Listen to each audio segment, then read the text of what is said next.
Alguém se recorda onde nós estávamos? A palavra estava comigo, doutor. Por favor, continuar.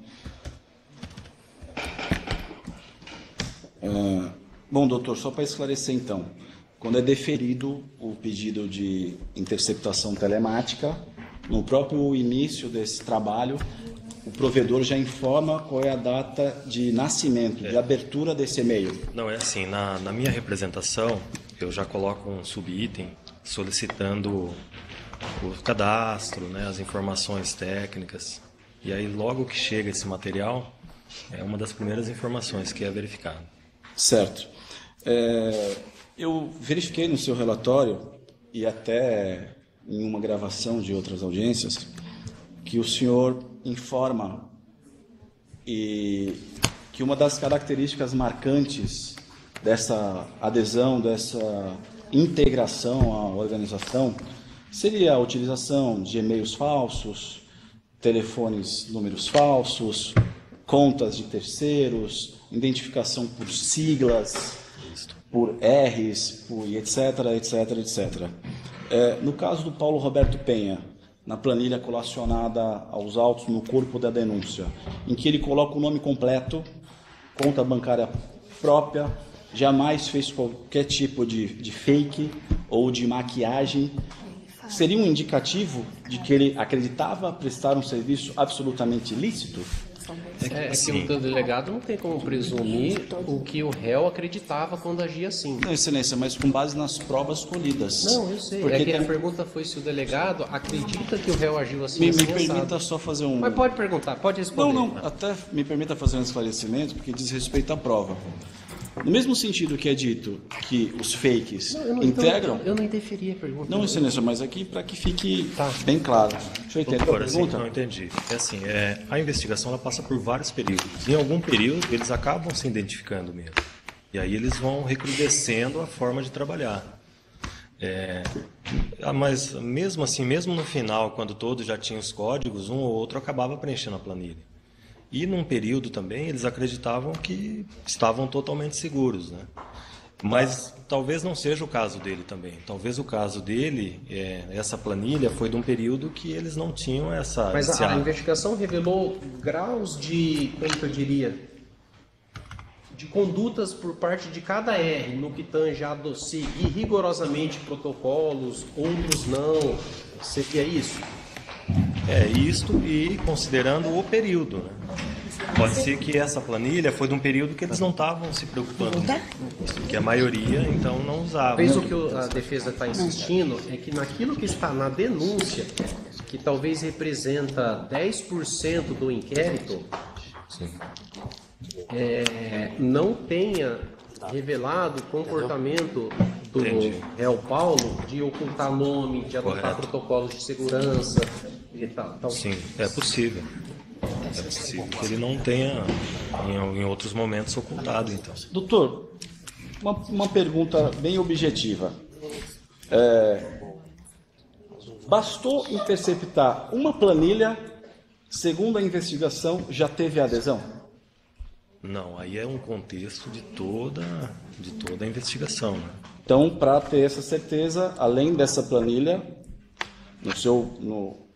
segundo a investigação, é necessário cotejamento com outras provas. Perfeito. Doutor, o fato de também ter constado no relatório que esses advogados não tinham contato com familiares e, como o senhor até citou, nada a ver com esse processo, mas no início da sua fala, a título de exemplo, que às vezes o preso nem sabia quem era o advogado que chegou, se foi contratado, se não foi. O fato de não ter qualquer tipo de contato com familiares ou com o próprio preso e surgir, olha, vim fazer a sua defesa, seria um indicativo dessa adesão, dessa integralização? Sim. Isso foi apurado no cotejamento das provas? A característica era essa, né? Porque não havia essa relação advogado-cliente, havia a relação advogado-organização que indicava por meio de uma planilha a matrícula. E aí então era feito o atendimento. Evidentemente que a partir desse primeiro atendimento tinha procuração nos autos, enfim, aí talvez se estabelecesse algum tipo de vínculo.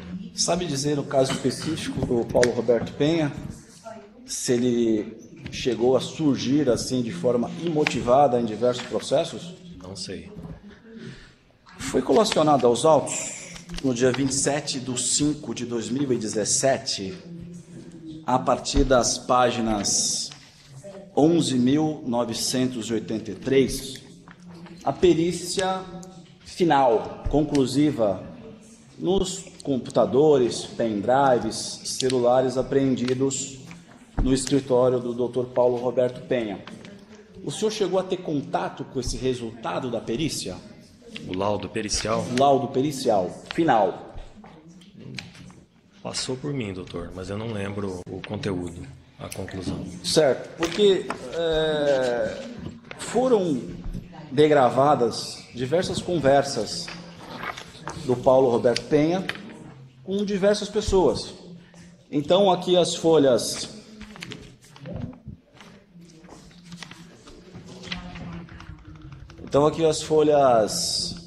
12.031, tem uma conversa específica. Boa tarde, sou a Leide, esposa do Hamilton. Então, nessas degravações tem diversas conversas de diversos familiares, esposas, cunhadas, irmãos, etc., de pessoas físicas querendo saber de processos. Correto. Isso descaracterizaria essa questão de não conhecer ninguém, surgir num processo, por exemplo? Não, doutora, a investigação, ela fica até feliz de ter essas informações que a defesa pode usar, né? Mas o advogado, ele não ficava exclusivo para a organização. Ele pode manter seu escritório normalmente. Certo, mas sabe especificamente se Paulo Roberto era exclusivo, se não era exclusivo? Não sei. Normalmente não eram exclusivos. Lá no corpo da denúncia também tem um e-mail, teria sido retirado de Flávia ou Yuri, em que foi encaminhado para Paulo Roberto Penha verificar alguns acusados, fazer alguns atendimentos em nível de execução penal. Foi verificado se essas pessoas lá indicadas efetivamente tinham contato com Paulo Roberto Penha, contrataram Paulo Roberto Penha para exercer um serviço jurídico diretamente, se essas pessoas lá indicadas pagaram honorários diretamente a Paulo Roberto Penha. Foi feita uma apuração in loco, em cima desse e-mail interceptado? Não.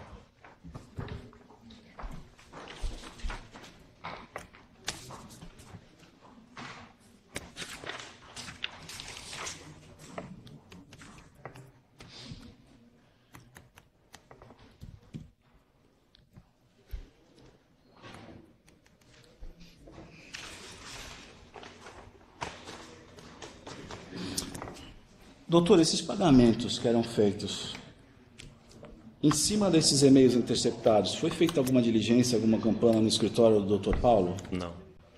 Foi feito só o levantamento prévio, né, antes da busca. Perfeito. Existia um escritório físico? Não sei, doutor. Provavelmente tinha, né, ou na casa, alguma coisa assim. Foi apreendido algum dinheiro em poder de Paulo Roberto Penha que seria proveniente dessa organização? Não tenho conhecimento. Preciso me reportar os autos. Mas, salvo engano, com ele não tinha dinheiro. Sabe dizer se ele conhecia pessoalmente as acusadas Marcela e Ana Fernandes Marques? Não sei dizer, mas normalmente eles não conheciam pessoalmente. Sabe dizer se, supostamente, conforme surgiu no bojo dos autos, foi entregue um aparelho celular exclusivamente da organização para utilização de Paulo? Não sei dizer. Sabe dizer se os aparelhos que foram apreendidos e submetidos à perícia efetivamente foram restituídos ao acusado porque era de sua propriedade, porque ele tinha nota fiscal, ou não sabe? Não sei. Sabe dizer se existiu uma conexão daquele chip que estava no aparelho efetivamente cadastrado no CPF de Paulo Roberto Penha? A conexão? Efetivamente, o chip que estava no Os celular aparelhos estavam no nome dele. estavam no CPF dele? Vai ter que se reportar o laudo. Tá. Ok.